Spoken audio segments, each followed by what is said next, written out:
5 minutes. We waited 5 minutes. That's enough. I think we're gonna start.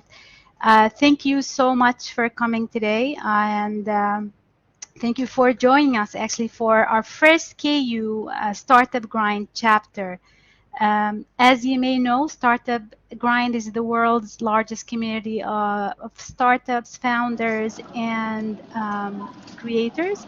The mission of Startup Grind is to inspire and connect you with other entrepreneurs and provide startups with the education and opportunities necessary to build, grow, and scale their ideas and companies. We are honored to have our first guest, Haitham Al-Beik, CEO and founder of Wings, an emerging R&D lab based in Boston, Massachusetts, dedicated to leading forward the services industry with sustainable AI and robotics technologies to enhance human life. Haitham is an award-winning technologist and inventor with a people-first mentality, leading a seasoned team of innovators and entrepreneurs developing next-generation sustainable autonomous businesses. Please let us welcome Haitham, who will be taking questions from all of us who want to learn and gain insights into the worlds of entrepreneurships and his experiences. Haitham, thank you so much for accepting to talk to us today. I'll start with the first question, and hopefully, our students will ask you as we go. Please tell us about your entrepreneurial journey. Well, thank you so much for the warm introduction. Pretty long, pretty good. I appreciate that a lot, and very exciting times for everybody, for people who always looking to bring something new to this world. It's always kind of a strange thing to do, to bring something new to this world. So as an entrepreneur, my entrepreneurial journey, it actually started when I didn't even know what entrepreneurship was. And every one of us has this kind of intrinsic devotion towards bringing something new to this world. It's a creative process. And as a child, and I think when I was 10 or 11 years old, I really wanted to bring just any kind of creative process. So really, what I realized early on, every person is actually an artist, that you are here to create. What it is, how it is, no idea. But every person has something that they are kind of pulled towards, and they don't know what it is. And it tends to be something within their reach at first. As a young kid, you don't have a lot of utility. You don't have a lot of connections. You're not connecting to CEOs in the world. You just want to create certain things. Now the question was, what is it that I wanted to create? Here's the culprit of all of this. Typically, a creative process to me was observing the environment that I'm in. And the first thing that caught my attention was simply living. People living. They want to live life. And what immediately hit me was that most people were not living. They were stuck in their mental state. They're stuck in the survival state of, how can I just guarantee that I can survive till next week or next month? Or here's my schedule for today. Here's my schedule for the next month. I plan a vacation 6 months ahead of today. So they wanted to kind of create this comfort zone. Worse is that the tools that we had to kind of start managing life was really taking over the living part. We wanted to manage life. So my devotion there was to start creating things to stop people from managing life, right? As a child coming in this world, you just want to play. And part of play is you create. You throw a bunch of Legos to a child, they can't stop but create. There'll be 10 hours creating. And you could sit with the child and say, what are you creating? I don't know. I'm just creating. I want to keep making new things. They don't have a business plan, but they want to create, bringing new things to this world. So this is the beginning of things. I just wanted to create and quickly realized that what's around me are people who are actually artists who really want to bring something, but there's a lot of friction to get whatever intrinsic thing they have into this world, whether it's societal, whether it is economical, whether it is legality, whether it is even just starting a company. All of these things just stands in the way of what your heart wants and what you want to bring to this world. Long story short, I started creating a lot of companies to really just think of it as creating canvases for these artists. But primarily, I started to focus on the services industry, the industry that is supposed to make people's life easier, the industry that has food, that has entertainment, that has, cutting your hair, taking care of your car, taking care of your house. All these services industry is meant to elevate us a little bit more and have us not manage life that much.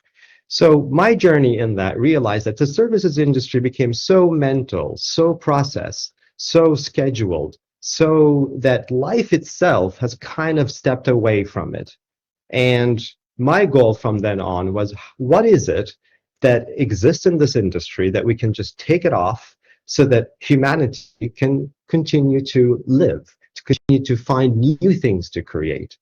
And I realized this early on when I started to have an idea, a simple idea, and then an idea to become a business. It's almost like climbing a mountain. And where you create your business is becoming very particular to the environment that you are in. And you see this a lot. And that was kind of my journey. How can I help bringing out people's ideas into this world with minimal friction as possible? So really what it comes down to later on is that an entrepreneur is really an artist with a business plan. If you don't have a business plan, you're always an artist. And if you have a business plan, suddenly you become an entrepreneur. Now what comes to question is that I went through life looking at all other entrepreneurs in this world.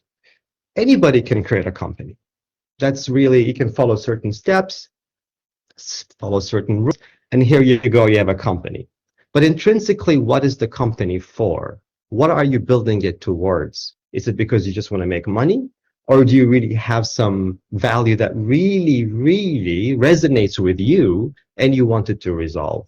So my journey started with learning from other entrepreneurs, working under companies, learning from their processes, looking at different ideas from across the globe, seeing what is it that's out there that is kind of following certain rules and what isn't. And it got me to here, to today, to really kind of figure out how we can release humanity from this stuck loop of survival mindset and bring a more creative process. And Wings is currently the one that I'm kind of part of right now. Long-winded answer, but yes.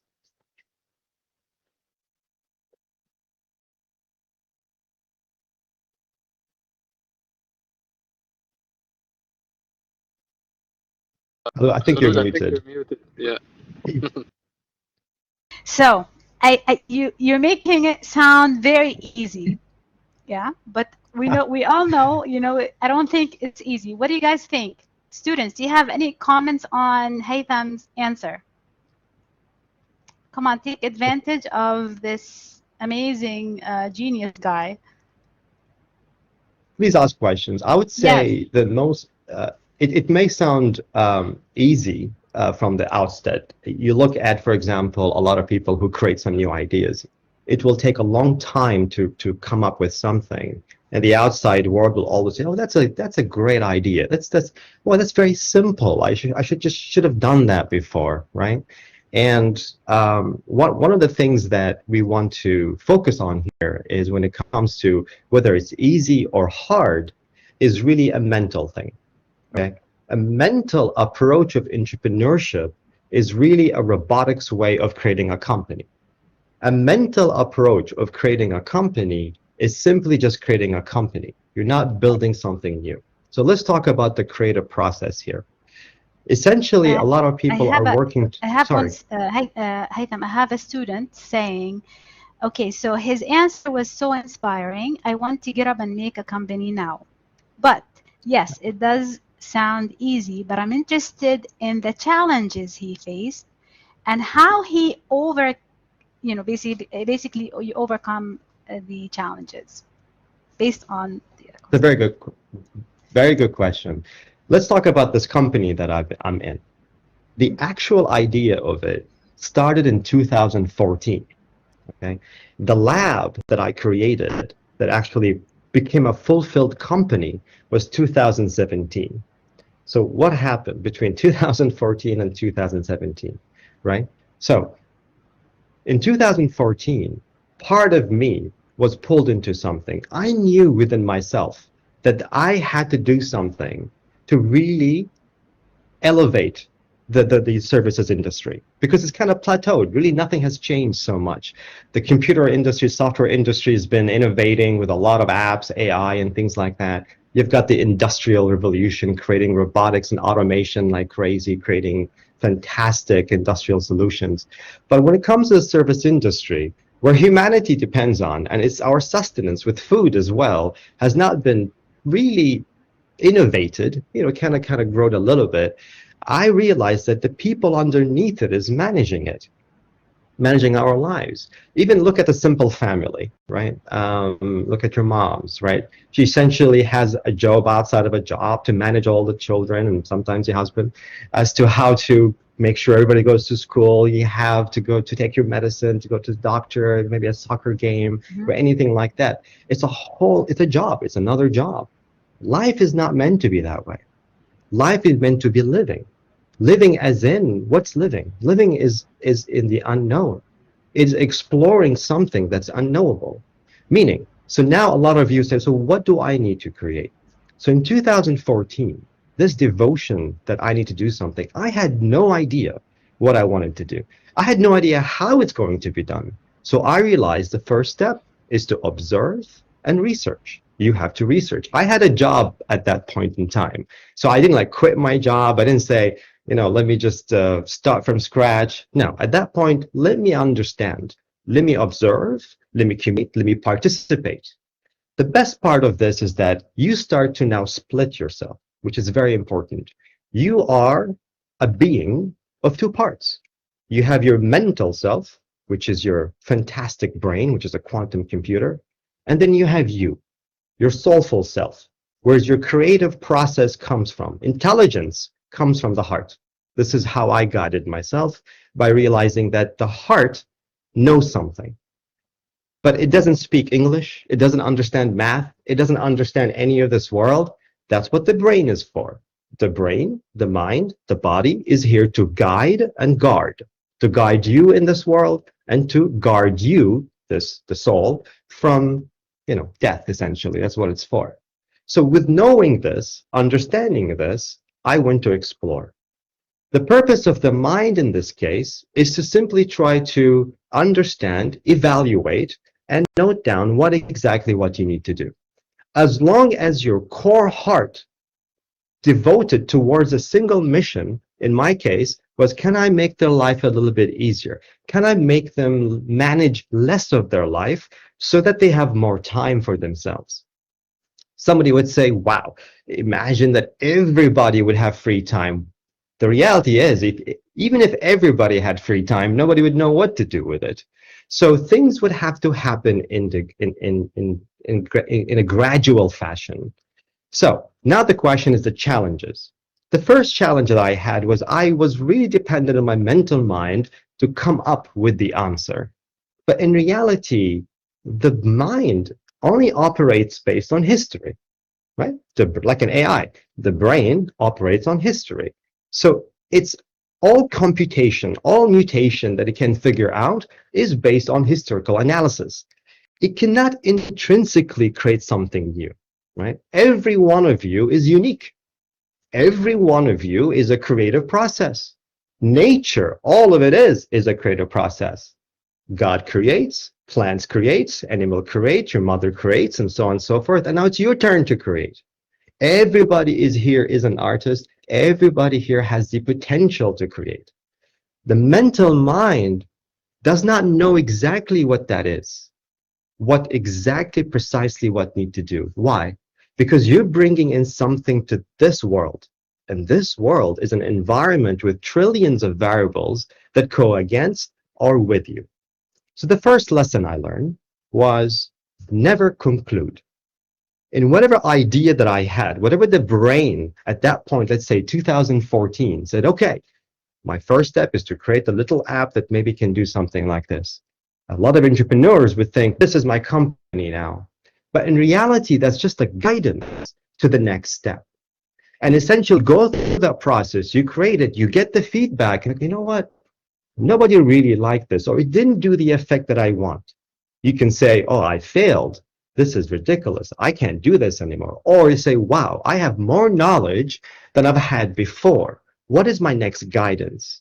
Some people say, well, you may have to step back. I see none of that as step back. I see none of that as failure.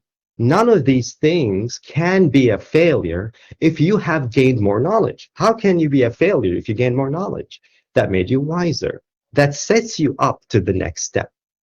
So for example, in 2015, I knew that, you know what? This is going to be a software solution. Everybody has a phone in their pocket, right? We'll just make a software app and we're good to go. And as I went through the process, I realized I hit a bottleneck, very clearly bottleneck, which is that humanity is living, is physical. You know, we have physical things. There's so much you can do with software. And the reality around us depends on physical reality. So at some point I realized, oh, I got to do some hardware stuff. I got to do some robotic stuff. But here's the thing. When you start to look into using technology, saying, oh, I found this technology, now how can I make a business out of it? You're guaranteed that you are hitting a bottleneck as soon as possible. So I realized that any entrepreneur who wants to create anything will have to create a tool. You are only creating a tool. And what is the tool for? Everything around us, even trees and even the world around us, are tools, are guidance for us to continue to explore ourselves. That's what humanity is for, is to explore. If you're not exploring, you're more likely in a fearful state, survival state, stuck. Don't have time to even sit for yourself. Don't even have time to go up and travel or really understand and get to know yourself on a deeper level. Humanity lost that a little bit. So you have to understand that you as a unique person coming in this world, you are that tool. You are in yourself a guidance tool to bring in some creative aspect. Don't have to worry so much, oh, is somebody going to like this? How many people going to enjoy this fantastic tool that I'm creating? If it resonates with you and you are making an impactful aspect to your life, then from the 7 billion people in this world, you'll find plenty of resonance. So I continued this journey to say that don't conclude, always realign, meaning that there is some path that you have to get to at some point that you don't know. But you may go this way, you may go that way, you may end up in different directions, but ultimately the faith will take you where you want as long as you take that information that this world is feeding you back as guidance rather than saying a judgment on you. Because a judgment on you that you take, or even to this world, you know now it's a mental capacity and tend to be very blocking. So to overcome these things is overcoming yourself. Most of the things that people are trying to overcome in this world is overcoming their own fears. We have been brought up in a world where everything is pretty much set up. Everything is scheduled from when you're a child, whether you're going to school, to a job, to everything. Jumping into starting a company, entrepreneurship, company is easy to start. You can make it up like that. What are you going to do there? It's like jumping in a big boat and going right in the middle of the ocean, not knowing where it's going to take you. The reality is humanity at its core operates on that level. And every one of you is more unique than the other. I see Earth as a library of people, of fantastic books. If everybody's going to be the same, it's not a library, it's just a bookstore, isn't it? So this is kind of my guidance, is that you need to start to look into yourself and realize that if you have fear, 100% it's not from you. It's coming from somewhere outside of you that you decided to subscribe to say, yeah, that's something I should be afraid of. It's one thing to be afraid of something. It's another thing to be wise of something.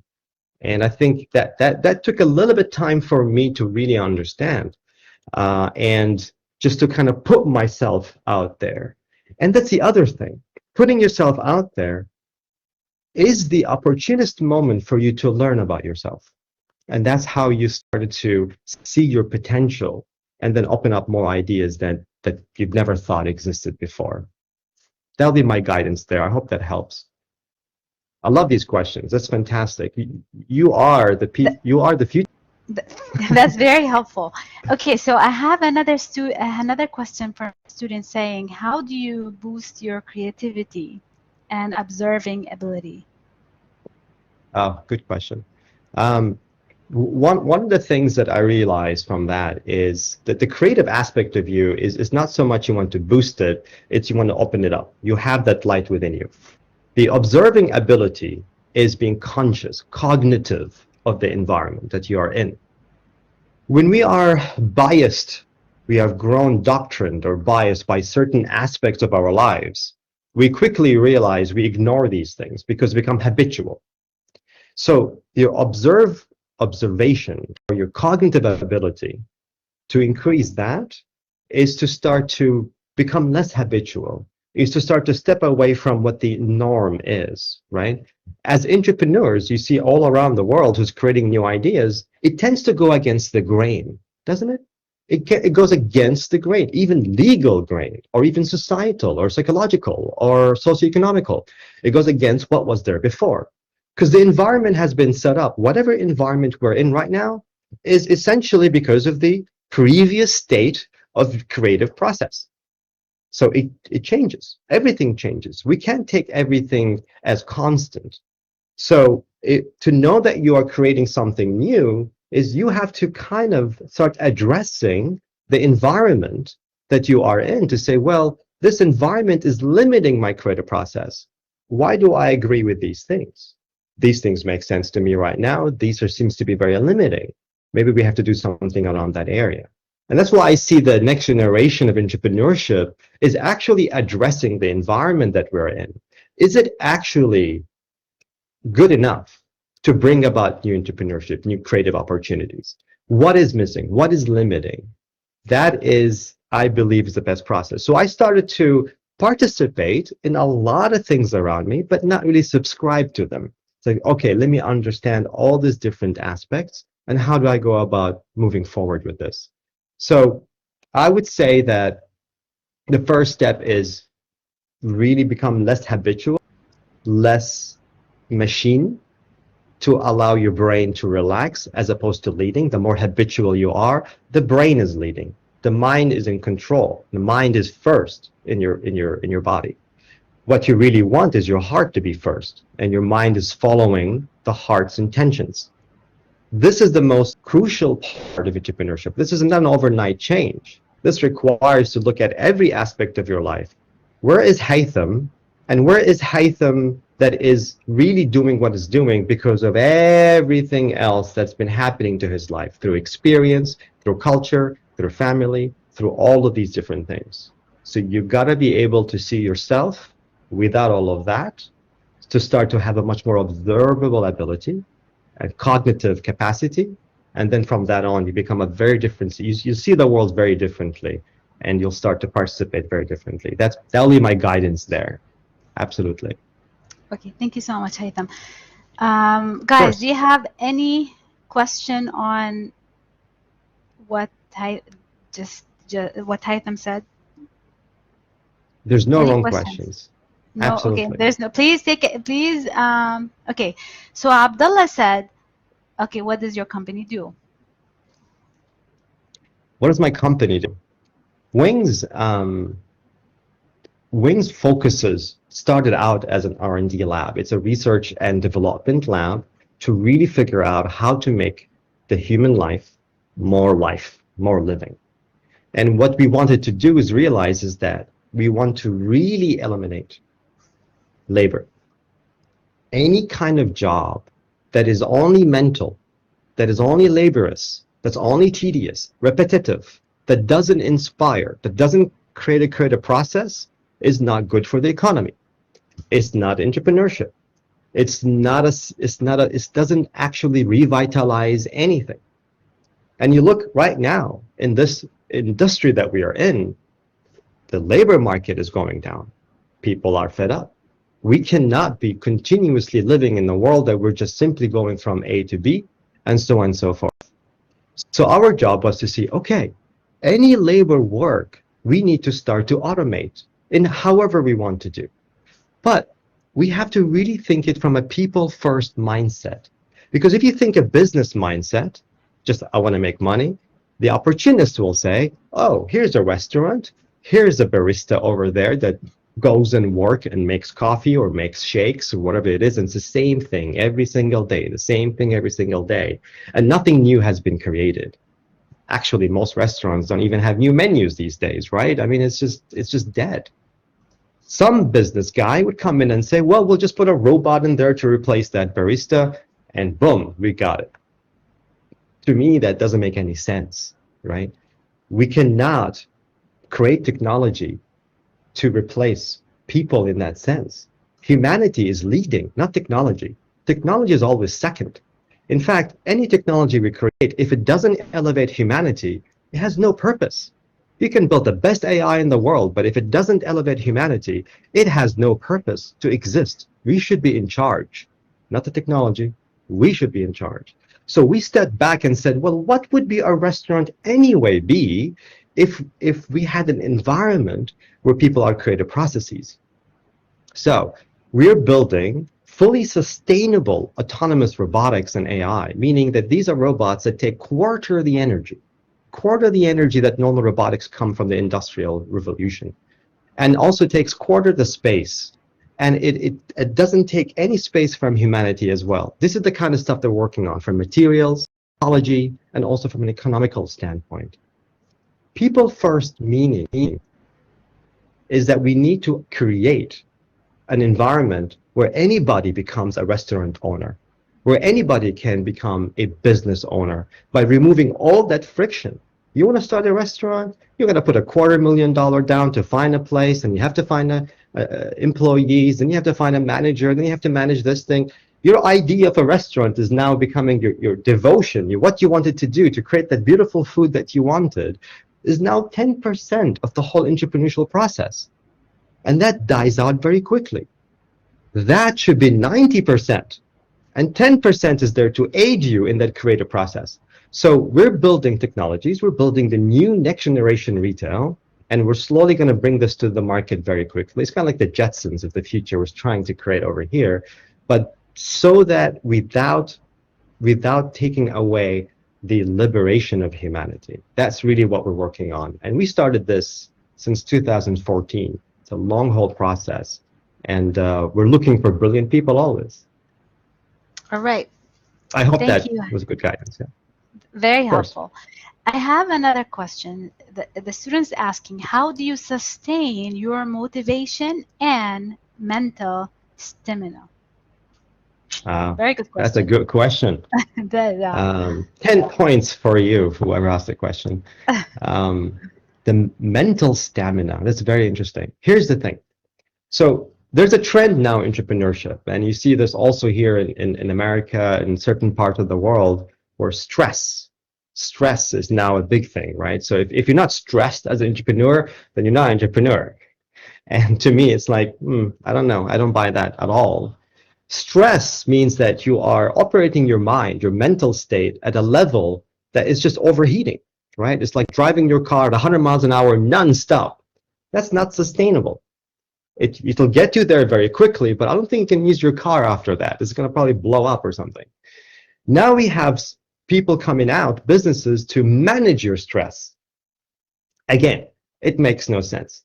Meaning that if I have fire coming to my apartment, somebody will say, oh, you can manage your fire. There should not be fire in the first place. Why am I managing my fire? So let's talk about that. The mental state, if your brain is first, if your mental mind is first, meaning it is in charge of every little detail, then you will most likely overwork and become really de-inspired and not motivated at all. And that's really the crux of the whole thing. You need to be in a state of peacefulness, a state of relaxation, that despite a lot of work, it's like an Olympian, right? Olympians have exercised a lot and they make it look easy. They make it always look easy, but it's through exercise, through exercise, through exercise. The mental state, you need to have rest. And rest is good to start looking within, to relax, to meditate, to understand that if you get stressed out, there's something is off.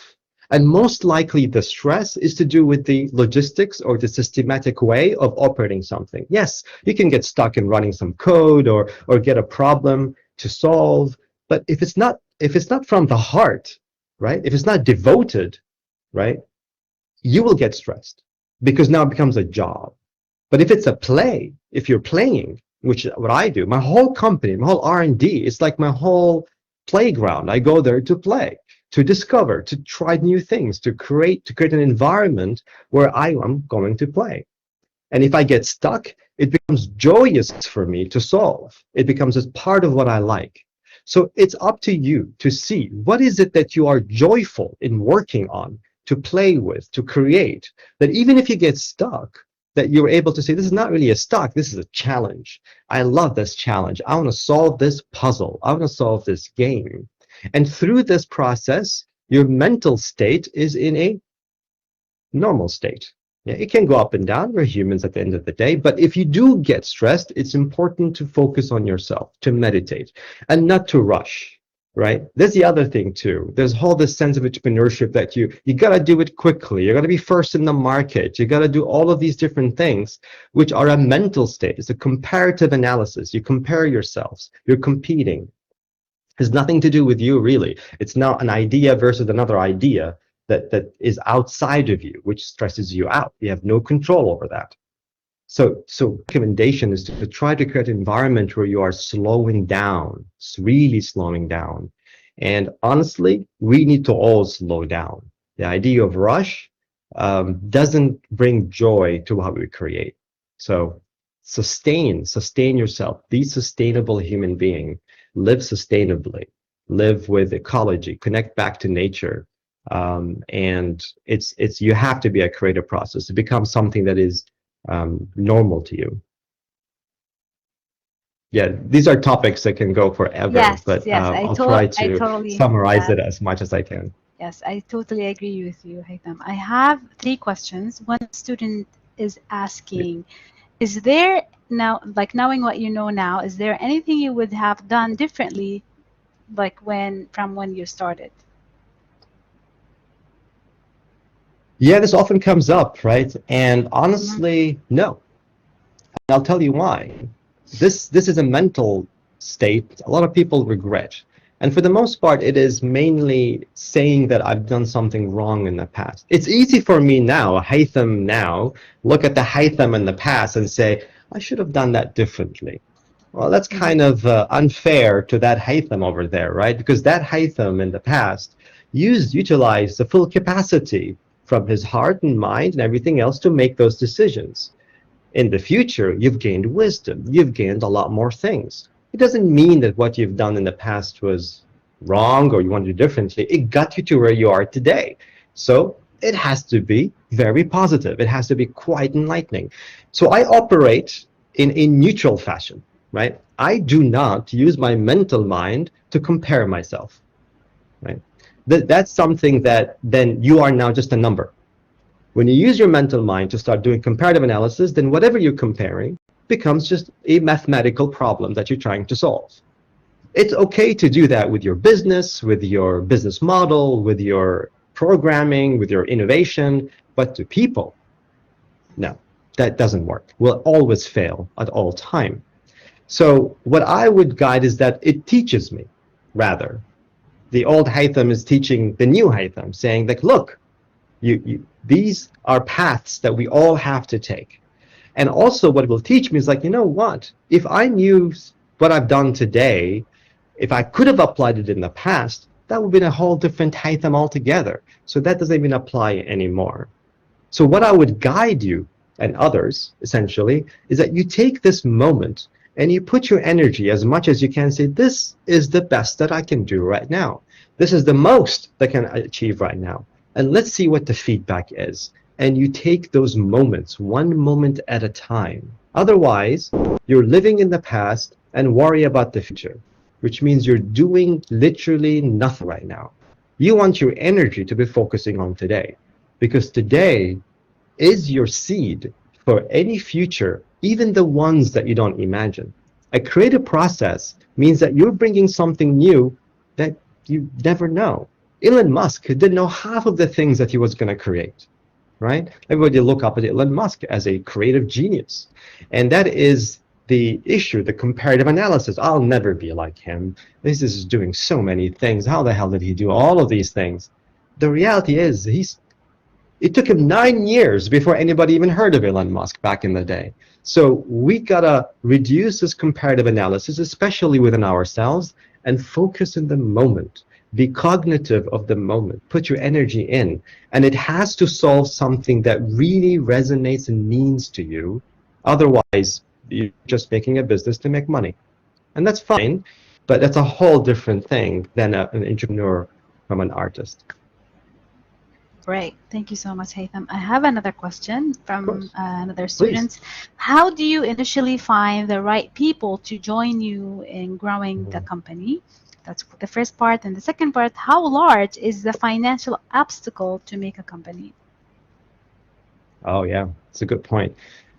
Double question there. Good play. To find the right people, that's interesting. So when I started in 2000, between 2014 and I think around 16, I was by myself. Because to bring somebody else into the kitchen, if you're a chef, to bring another chef in the kitchen, it's a whole different story, right? So, and it may not be a direct chef, but they need to understand the kitchen, why things are here, why things are there, where are the spices. They may bring their own spices, they may bring their own tools, they may bring a lot of things, but at the end of the day, whoever you bring in, it's going to be a co-creative process. In my journey, what has happened is, in fact, people just popped up in my life. Rarely that I had to go look for someone, which is quite interesting. When you start working in this world of that people are not numbers, that somehow this universe, this life is operating in a level that we can't even understand, then, and live in this life of I don't know, but focus on what you need to do, it's amazing the kind of people that are thrown into your life. And some of these people that are thrown into your life may question what you do, may put obstacles to what you do, may elevate what you do, may enhance it, may just act like a comparative to you. And these are things that you need to start looking into in a neutral fashion rather than judgmental fashion, and listen and see what they can bring in the game. Now, what I've seen in the past is, as an entrepreneur, as a CEO, for example, and I'm creating this idea, this company, like this is what we're going to do, right? Very early stage in the company. And somebody pops up in here. And the first thing you would say that, okay, this is what we're doing, this is what we're planning to do, this is how it's going to be done. All right, can you do it or not? The problem with what's happening here now is that you're not bringing a creative process to you. You're bringing a person who's going to follow your orders. At an early stage in the company, you want to create a co-creative environment. You want to bring in your devoted idea. They want to bring in their own creative idea too as well. And together come up, maybe we need to realign. It's always a realigning process. If you are allowing a realigning process, then it's actually easy to bring in people to your company. And you can see their process because it's about enhancing that idea. It concluded. If you have a conclusion that this is the idea and that's it, it's dead. It's dead. Anything in nature that's concluded dies. It has no reason to exist beyond that. Nature and the environment and people are hungry for always something new. So the people that you bring in has to resonate with something like that. It's not about the numbers in this game. Until 2017, 2018, I added one more person. And there were two, essentially. Yes, I had a lot of skills to bring in AI, software, and things like that. And I realized very quickly that I needed hardware. and even though with my experiences, but I wanted to find somebody who can resonate with the core idea, not somebody who knows a technology here, there, and there, because all these technologies are just simply guiding tools. So when you bring in people together, can you all together create something new? That's how you know. That's how you see. And it's okay for people to come in, to offer some value and leave. We had people come in for 6 months and they really helped, but after a while, now we're not on the same page or we're not resonating, and that's okay. It's healthy for them and for us, for they to find their best place for where they can create a process. Later on, when you have a huge company, then yes, you may have people to do certain tasks and things like that. But at the core team is very important. In every company, you have a core team. Rarely this core team is more than 4 people. The company could be thousands of people, but the core team that holds the core value, and they have a vision that is immaterial, that continuously, daily continue to question those ideas. And if you don't find these people around you, you're more likely will have to move to a place where that is much more prevalent to you. That is very hard, and I think take your time with that. You take your time with that. So quality over quantity every time. I hope that helps. Yes, that's very helpful. Okay, guys, do you have any more questions? I think there was a financial burden Yes, question. Did I not how answer that? large Yes, is the yes, financial? yes. I'm gonna address that because that's the biggest fear, isn't it? Like, if you're a millionaire, you can start many companies you want. The Yes. fact is, I quickly realized is that initially that's how I used to think. And I used to save a lot of money. And I'm like, now I have enough to start a company. And then when I saved it, I'm like, so what company am I starting? Okay. The reality is money is not as important. It's important, but it's not the primary factor. The reason is because money is everywhere. There is plenty of financials around you that can assist you. And here's the thing. Money from you is good. But when you actually have other people participate, let's call that resources, right? Because resources to help you, like a farmer, right? So you have a seed. You need resources. You need soil. You need sun. You need water. You need wind. You need all the different things to grow that seed from the ground. And you brought your seed. That's your resources. Here's my seed. The more you have others participate and resonate with your ideas, these resources are even more valuable because you're getting votes. You have the others saying, yes, you need financial resources. Here you go. You need education. You need connections. You need participations. You need to connect to events, etc., etc., etc. The seed, when it begins growing, where does it go? It doesn't go up. It goes down. It roots. It's all dark. Why? It needs to know, can the seed hold water? Can it stand on its own, right? Before it even deals with the light and everything else that comes with it. This is the first part of the entrepreneurship, is that you have that little seed that you have no idea what's going to look like. You can have many seeds of the same plant. None of them look the same, aren't they? And you can throw them in any environment and they'll find a way to grow. So financial burden to me was very difficult initially, but you take it step by step. In 2014 to 2017, I had a job. It made no sense for me to just let go of my job and just kind of focus on R&D. No. So I took small part of my time, I believe, 4 hours a day. I said, when I come back from work, I'm going to sit down 4 hours in a day and just what comes. No schedule, no clear intention what to do, but it's to put the energy towards that. And slowly but surely, and I start to communicate and talk and talk. The fact is, you need minimal financial resources to be as sustainable as you can. And you connect to the right people. You speak to them. You make them resonate with you to assist you, to guide you in that direction. When you start growing big and you are looking for VCs and things like that, that becomes more of a business stock. But initially, you have a lot of people who can assist. You can do some savings. In 2017, when it hit me, I realized, you know what? I do have a potential business. That's when I sold everything. That's when I sold my house, I sold my car, I sold everything. I literally restarted my life. Talking about jumping into the unknown, right? So to me, it's like I'm just gonna like just start from scratch and say, I want to maximize my resources. Anything that I'm doing, anything that I have is not an energy that goes towards this, I don't need. It's a biasy, it's a distraction, right? Those things I can get back later. It's just material. It's not important. What's important is how to bring that out. So you want to start to figure out what the resources you need, but don't jump ship immediately. So I started really just a couple of thousands here and there. And because I started with software, software is cheap right now. You can do a lot with software in this case.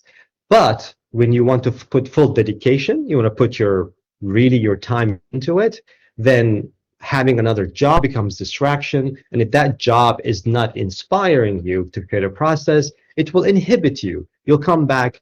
You've seen this. People who have a lot of jobs and they really want to do something new, they want to come back and create at home. They're just frustrated, they're tired, they can't do it. So I would say gradually, as you start grounding your idea and connecting with others, you will find your path. So you don't need that big financial help at the beginning. That will come later and will find its way to you, for sure. All right. Thank you, Haitham. That was very Of course, informative. Okay, so you guys, I have a question. If you, there are no more questions. So please. I was ready to ask you that, that we all want to be entrepreneurs. What's stopping us? You talked about fear, and that's probably why Mm. we all we're not entrepreneurs. But my question to you right now, I need action steps to start, but I don't want it to include selling my house or my car because this is not going to happen. So action steps. Right. How can we start? Just give us like small action steps that we can start doing it from tomorrow. Again, not selling our house or cars because this is not going to happen. No, it's most likely it doesn't have to, but let's Yeah. start from the beginning. So you talked about fear, right? So it's fear, and also whether do I have an idea? How do I even come up with an idea? That's usually the typical state that people are in, is that do I have a new idea? And it's kind of like, and even when you do get an idea, am I courageous enough to kind of start it out and just kind of throw myself out there and make that happen? So both of these kind of sit on the same plane. Fear is essentially just it's going out of your habitual life.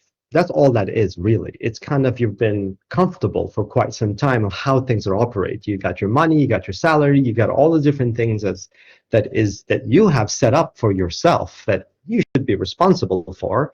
And you want to say, okay, I set up this environment for yourself. Again, it goes back to the environment. You don't have to change the whole environment. Don't sell everything you want. It says, okay, let me start taking portions of this environment that I made those decisions with with myself to start taking portions of that and says, okay, I'm going to spend a little bit time here to create. Now, what does that mean? Meaning that it's for you to start exploring, saying that, okay, what is it that I'm bringing that brings me joy to myself? Don't worry about the business plan. Is that going to bring me money? Is this makes any sense? Who my competitors are? You may have some intrinsic ideas. It's very easy for the brain to look around. Well, Uber, that's not a bad idea. Well, that app is pretty cool. Oh, they made $1 million in like 3 months. I could do something like that, make a little change. None of this is creative processes. This is pretty much a buffet. You're just choosing from a buffet of things out there. These are all created, right? What you need to bring into something else into this world. It has to be something unique in its own sense. What I'm finding mostly is that when you start portioning part of your time, let's say an hour a day, right? Half an hour a day, if you'd like, to just sit down, and this is what I do. I have these books. I have a stack of them, like 20 of them, and I just write. I just write. I just sit down and write. I don't know what will come in, but I just write. What frustrates me? What are outside right now? Look around you. right? You begin with the closest thing around you. And that's when you start looking around and saying, well, this could be easier, this could be better. And every person will have a different perspective. For example, let's say I have this one room, okay, this environment, it's closed. You and I, and maybe a couple of your students, will each one of you will go in there and you have 5 seconds to look around and then come back out, maybe even 10 seconds. All of us will have the opportunity to go in and come back out. Quickly, you realize that each and every single one of you will have a whole different perspective of what they have experienced in that room. Some will focus on something, some will focus on another thing, depending on what you're attracted to. So the first thing you want to spend your time in, what is it that you want to be cognitive of? What it pulls you into this environment? And you start writing it down. You start drawing it down. There is a problem to solve. We are surrounded by problems to solve every single day. Are we liberated? Are we free as humanity? Are we free to explore? Are we stuck in a cycle? Are we laborers in our world? Yes, we are. We still are for a very long time. There are problems to solve. In fact, the solutions we can bring in is to also allow other entrepreneurs to come into the game quite easier. So you spend that time. And from 2014 to 16, I just kept writing and drawing and research and talking. And slowly I would create something. Slowly I would create something without any rush. I would have no idea that I would be where I am today. No clue whatsoever. In fact, if I knew exactly what I'm doing today, I would have no way to make this happen. I didn't have the knowledge or the wisdom or the connections or anything at the time to build this company that I have right now where it is today.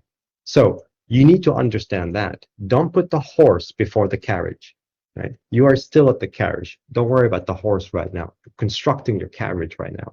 So spend a little bit of time throughout this process. It's an exploratory process. And quickly you start to make more connections and connections and connections. Start with the environment around you. You know, you're living in Abu Dhabi, Dubai, around that area. Look at life. Where is it? What do people really like right now? What do they inspire towards? What can you, as a tool, and all the skills that you have learned, they don't have the answers. None of the tools that you're learning has any answers. You just have to use them for something. So that's what I would say. That will take you to a point where you may have something. It could be as simple as anything else, and you want to just create it. Try it.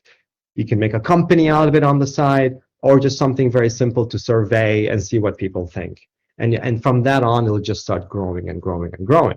That's really all it is, to be honest with you, is to just kind of sit for yourself. I hope that, again, that could be a very long answer, but that would be only the step that you need to take. Nothing else. Starting a company is easy. Right. Thank you so much. That was very good. Okay. We have 2 more minutes. 2 more minutes. Any more questions? I have another questions, but I don't. How do you tackle potential lawsuits and restrictions that might come on your way? Is studying law critically important? So this is kind of like, it's funny you mentioned this because I've been like the last 2 weeks, I've been in 90% of my time was in legal team meetings all the time because we have patents and things like that, IP that we're working on right now. You quickly realize immediately that I don't have all the tools. I'm not the greatest programmer. I may not be the greatest graphic artist. I don't know too much about the law. I'm not really a financial connoisseur. Like all of these things may start like I don't think I'm good enough. The reality is most of the entrepreneurs around the world, including Steve Jobs, they didn't have a lot of these things. They surrounded themselves with the resources that they can do what they do best, essentially. And they come in the right time. So for a while, I just focused on what I bring in and slowly start to augment what you need at the time with the right people who resonate with you and the vision of the company, that they can actually bring in the full energy towards it. And you delegate that. You are in charge of this right now. I'm the visionary. I have a vision. I have certain things that I want to see happening. I'm going to get the engineers to come in to build. We have engineers come to our lab who we have PhDs who they don't believe what we're doing. And we have to change how they do certain mathematical models and to how to look at the different things. If I had to be an engineer and study exactly what they studied, then I'm going to be stuck in the same way they were, right? I'm going to be limited by that. So the thing that you don't want to lose is that you have a certain vision that you want to stick with. Despite everything around you, you need to bring the best people to open that path to you. Complex legal situations, complex engineering problems, complex socioeconomical data analysis and things like that. Bring the right people. It's very clear. We are on the same mission. Let's figure out a way how to go around this, or how to open the path towards that. So don't worry too much that you have to know everything to start a company. No, you just need the right resources at the right time. Otherwise, you're just sitting there doing nothing. And you really want to be very, very picky. And that's one thing that I think Steve Jobs was very good at, was he's good at bringing the right resource to run the company lean and mean. Although the mean part, it's a bit too mean. I would run it just blissfully as one could. So yeah, I would guide not worry too much about these things. It's good to have some idea of the law, so that not breaking too many rules. But we're now in a state where we want to bring in some new materials to the food industry that doesn't exist. We have to get FDA approvals. We have to go there. We have to talk to different things because we want to bring something new. So we don't know how we're going to do this. We bring in the right resources, say, okay, this is your job now. We want this thing to happen. So focus on your core mission. Never let that go. If you don't have that, you're easily going to go left and right and everywhere else. So long-winded answer, but that's my guidance there. Thank you so much, Haitham. That was very helpful. And I mean, I learned a lot. I hope everybody else did as well. Okay, so I have to make an announcement. I have to say something. Apparently, I was very nervous when I started. You guys felt it. This is, I would like you to all visit StartUpGrind.com and become, the students. You can become a member for free. And also, I want to tell you that we started Khalifa University Startup Grind chapter, and I'm the director. So I hope you all can join. You can join as a member, where you can help me do stuff for the KU community. And also, you can just visit. They have a lot of resources, and you will learn a lot if you would like to be an entrepreneur. And I hope we all you all visit, and we will continue. We will help each other to become entrepreneurs, because I know you all want to be, as well as myself. All right. Thank you so much, Haitham. Thank you all. If you would like the recording, please email me. Also, I have to make another announcement. Right now, you can self-enroll in the class, so you can have access to all of the materials that we have. All right. Thank you, guys. And thank you, Haitham. We really appreciate your time, and of course. All the info that you provided us with. Thank you all. Thank you. We need you guys. Thank you so much. We need you guys. Yes, guys, we need you. And I hope, again, I'm really trying. Since 2015, we've been trying to do something, but we're going through we're just learning, but we're not doing. You gave us like action steps, so I'm gonna start from tomorrow. So I hope everybody else will start. Yes. Thank you. Yes. Thank you, Don't guys. get discouraged. Don't get discouraged. Yes. All the blessings to you all. Thank you so much, Thank you so much for the opportunity. Thank you. Thank you. Have a good one. All the blessings.